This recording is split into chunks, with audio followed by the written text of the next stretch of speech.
नाजरीन आपको बताएं, पीटीआई रहनुमा अजहर मशवानी के 2 लापता भाइयों की बाजियाबी की दरख्वास्त पर समाअत जारी थी। इस्लामाबाद हाई कोर्ट के जस्टिस मियां गुल हसन औरंगजेब समाअत कर रहे थे। मजीद इस हवाले से तफसीलात जानते हैं हमारे नुमाइंदे राजा रुखसार से। जी राजा रुखसार, बताइएगा।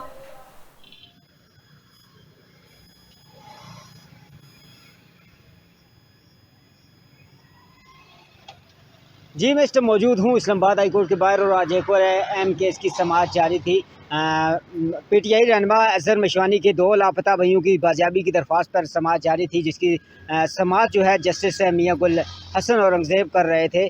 और इस हवाले से तफसीलात से आगाह करता चलूँ तो यहाँ पे जो इस केस की समाअत के लिए दरख्वास्त गुजार जो थे, उनकी जानब से बाबर अवान, आमना अली, सरदार मुशर्रफ, मसरूफ़ और दीगर जो है यहाँ पे पेश हुए। और अगर दूसरी जानब बात करूँ तो additional additional attorney general, assistant attorney general और असिस्टेंट कौंसल भी अदालत में पेश हुए।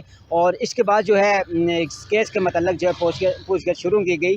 तो पंजाब हुकूमत की जानब से एसएसपी जो है यहाँ पे पेश हुए और उन्होंने बताया कि जिस मकान से जो है ये दोनों बंदे गिरफ़्तार हुए हैं, उसकी फ़ुटेज हासिल कर ली गई है, मगर उस फुटेज से जो है इतनी ब्लरनेस उसके अंदर इतनी थी, उसकी वजह से हमें ये पता नहीं चल सका, ना ही उसकी फोरेंसिक हो सकी है, ना ही नाटा से कोई उसका रिकॉर्ड मिल सका है।